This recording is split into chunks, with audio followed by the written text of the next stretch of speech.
ये कॉफी पीकर आपका मूड अच्छा हो जाएगा। शुक्रिया, तुम्हारा बहुत शुक्रिया। एंजॉय कीजिए। इस वक्त कुछ था नहीं तो यही बन सकती थी। क्या आपने सोशल मीडिया देखा है सुबह से? यूसुफ ने बताया था, मैंने सरसरी देखा है। ये नाइला भी ना दिमागी मरीजा है। उसे वो सब कर कर क्या मिल गया आखिर? मोम और जैनब को परेशान किया, मगर मुझे अपने किए पर कोई पछतावा नहीं है। ये तो साफ जाहिर है ऐसा होना था। नाइला एक जाहिल लड़की है, उसने अपनी समझ के मुताबिक मरियम को खुश करने के लिए किया। मैं चाहती थी कि कम से कम सारा शहर हमारे बारे में बात न करे। ये भी बाकी बातों की तरह सब भुला दिया जाएगा। आप समंदर की तरह हैं। क्या मतलब?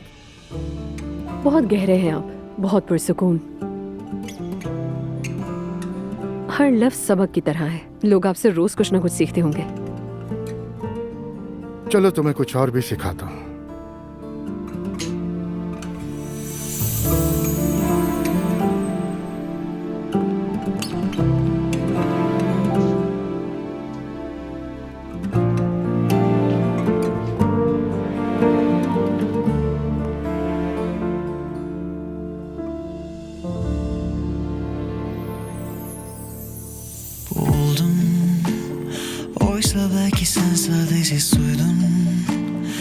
मुझे यकीन नहीं हो रहा।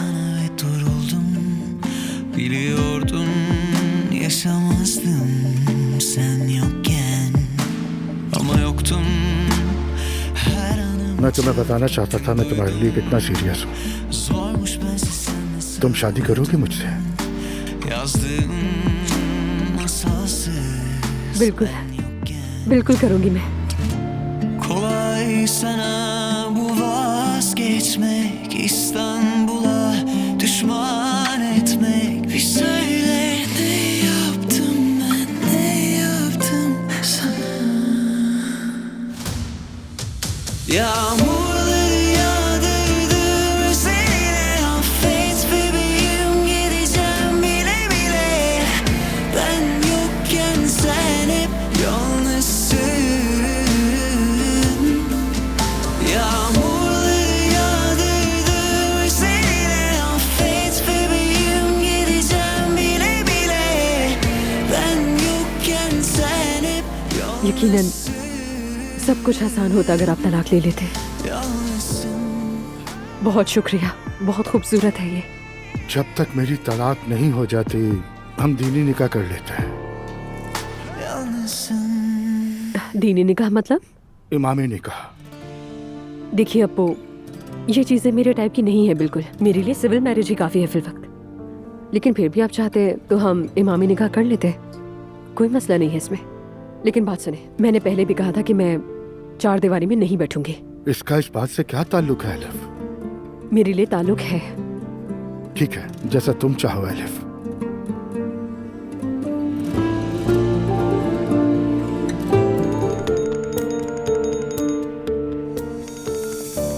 जैनब जान, नीचे हूँ, तुम्हारा इंतजार कर रही हूँ। हाँ तो ऊपर आ जाओ ना। एलिफ, ये मजाक करने का वक्त नहीं है, ना ही तुम्हारी इश्क की दास्तान सुनने का वक्त है। नीचे आओ, इंतजार कर रही हूँ मैं। अच्छा ठीक है, आ रही हूँ मैं। एलिफ, तुम्हें अंदाजा भी है कि तुमने हम सब के साथ क्या कर दिया है? मुझे तो ये समझ नहीं आ रहा कि हर कोई मेरे पीछे क्यों पड़ा है। मैंने किसी को जाल में नहीं फंसाया, बल्कि खुद जाल में फंसी हूँ। तुम्हें अंदाजा भी है तुमने क्या किया है? एलिफ, तुम मेरे दामाद के बाप के साथ हो, जो तुम्हारा भी समझी है। तुम भी तो उसके चचा के साथ थी ना। यहाँ तक कि जब दुआ ने भी तुमसे नाराजगी जाहिर की, मैंने तुम्हारी हिमायत की थी, मैंने तुम्हारा साथ दिया था। और रेहान ने भी तो उमर के साहब बीवी से शादी की थी ना, तब तो किसी ने कुछ नहीं कहा था। तो फिर अब मेरी बारी में ये सब क्यों हो रहा है? एलिफ, यहाँ बात अलग है। वो आदमी शादीशुदा है और अपनी बीवी के साथ खुश है। नहीं है खुश, बिल्कुल भी खुश नहीं है। अगर खुश होता तो मेरे पास क्यों आता? क्या हो गया है एलिफ? लगता है आंखों पे पर्दा पड़ गया है तुम्हारी। ज़ैनब जान, कम से कम तुम तो ये सब बातें ना करो मुझसे। कम से कम तुम तो समझो मुझे। तुम्हें नहीं समझ सकती एलिफ, तुम एक कमसिन लड़की बनी हुई हो। तुम्हें अंदाजा भी है कि तुमने कितने लोगों को तकलीफ दी है। तुम जानती थी ना, दुआ उस घर में पहले ही तनाव का शिकार थी। तुमने उस पर मजीद बोझ डाल दिया है। माफ करना, मुझे भी हक है अपनी जिंदगी अपनी मर्जी से गुजारने का। और तुमने रमीज का भी ख्याल नहीं किया। तुमने उस इंसान को शादी से एक दिन पहले ही छोड़ दिया। क्या तुम्हें किसी पर जरा सा भी तरस नहीं आता एलिफ? क्यों नहीं आता, बिल्कुल आता है। हमको यहाँ जश्न नहीं मना रहे हैं। मैं और अप्पू अपने पीछे जो कुछ छोड़ चुके हैं उस पर अफसोस कर रहे हैं, लेकिन कोई भी हमारी पोजीशन समझने को तैयार ही नहीं है। एलिफ, खुदा के लिए होश के नाखून लो, ख्वाबों की दुनिया से जरा बाहर निकल के देखो। मरियम साहिबा जब सदमे से निकलेंगी तो क्या होगा, अंदाजा है तुम्हें? जो भी हो मुझे परवाह नहीं है, हम हर खतरा मोल ले लेंगे।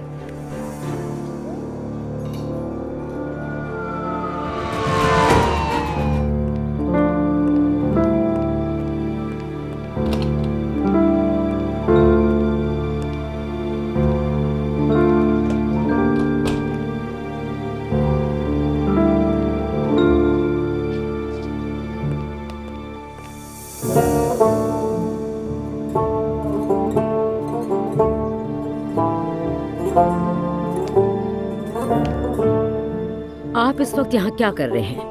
मैं तुमसे अकेले बात करने का मौका तलाश कर रहा था। अब क्या बात करनी है? वैसे भी छोड़ा क्या है बात करने के लिए?